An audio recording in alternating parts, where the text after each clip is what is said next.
بسم الله الرحمن الرحيم الحمد لله رب العالمين أشهد أن لا إله إلا الله وحده لا شريك له وأشهد أن سيدنا ومولانا محمدا عبده ورسوله أما بعد فأعوذ بالله من الشيطان الرجيم بسم الله الرحمن الرحيم إذا السماء انفطرت وإذا الكواكب انتثرت وإذا البحار فجرت وإذا القبور بعثرت علمت نفس ما قدمت وأخرت صدق الله مولانا العلي العظيم۔ یہ سورت الانفطار ہے۔ انفطار کے معنی آتے ہیں آسمان کے پھٹ جانے کے۔ چونکہ قیامت کا مضمون اللہ نے اس سورت میں بھی پچھلی سورت کی طرح بیان فرمایا، اس کے حالات کو اللہ نے بیان فرمایا، اسی مناسبت سے اس سورت کا نام سورت الانفطار ہے۔ یہ سورت بھی مکہ مکرمہ کے ابتدائی حالات میں اللہ کے نبی جب کے اوپر ابتدائی حالات تھے اس وقت اللہ نے بیان فرمائی۔ اس سورت کا بھی مرکزی مضمون سورہ تکویر کی طرح قیامت، آخرت اور وہاں کی جزا اور سزا سے متعلق ہے۔ سورہ انفطار کو اگر غور سے پڑھا جائے تو ایسا محسوس ہوگا کہ اس سورت کے اندر قیامت کے حالات کو اپنی آنکھوں سے دیکھ رہا ہے۔ پڑھنے والا ایسا محسوس کرے گا کہ قیامت بالکل قریب آ گئی اور وہ اس کے حالات کو محسوس کر رہا ہے۔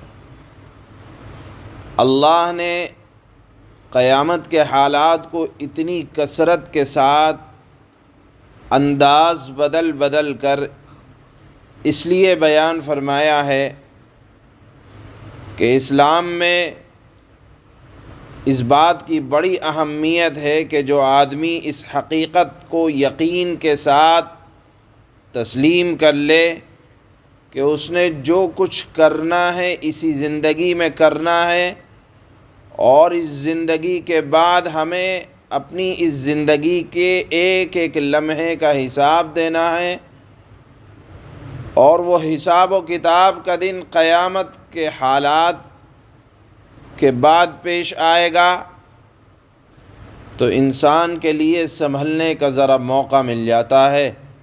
اس لیے اللہ نے اس قیامت کے حالات کو قرآن کریم کے اندر مختلف انداز میں مختلف طریقوں سے بیان فرمایا ہے۔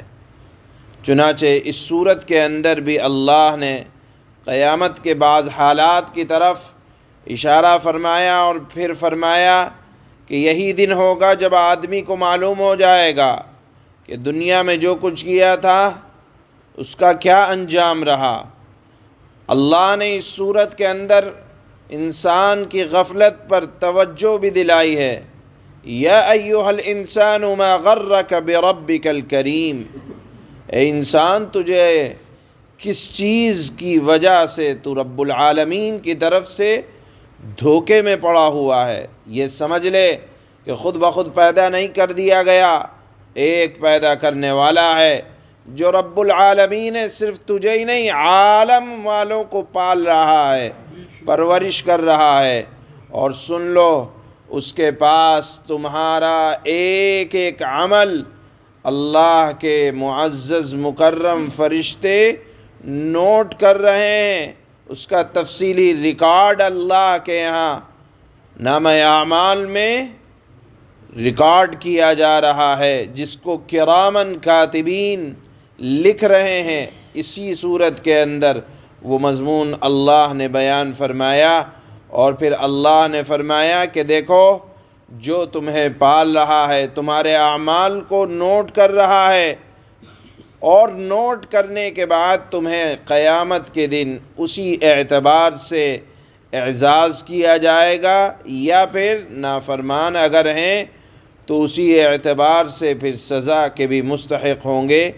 اس مضمون کو اللہ نے یہاں بیان فرمایا۔ شروع میں اللہ نے قیامت کے حالات کو بیان فرمایا۔ دیکھیے پچھلی صورت میں بھی اللہ نے فرمایا تھا، اسی طرح سورہ مزمل میں بھی آیا ہے السماء منفطر بھی، کہ آسمان پھٹ جائے گا۔ سورہ رحمان میں بھی آیا ہے کل من علیہا فان، ہر ایک چیز کے اوپر فنا آنے والی ہے۔ اس مضمون کو اللہ نے مختلف انداز میں مختلف صورتوں میں بیان فرمایا، اور پھر فرمایا علمت نفس ما قدمت واخرت، ہر شخص اپنے اگلے اور پچھلے اعمال کو جان لے گا۔ اس مضمون کو اللہ نے اس صورت کے اندر بھی بیان فرمایا۔ چنانچہ اللہ فرماتے ہیں بسم اللہ الرحمن الرحیم، شروع کرتا ہوں اس اللہ کے نام سے جو بڑا مہربان نہایت رحم کرنے والا ہے۔ اذا السماء انفطرت، وہ وقت یاد کرو یا قابل توجہ ہے، وہ دن جب آسمان پھٹ پڑے گا۔ وَإِذَا الْكَوَاكِبُ انتَثَرَتْ، اور جب ستارے جھڑ پڑیں گے۔ وَإِذَا الْبِحَارُ فُجِّرَتْ، اور جب سمندروں کو ابال دیا جائے گا، سمندر جوش ماریں گے۔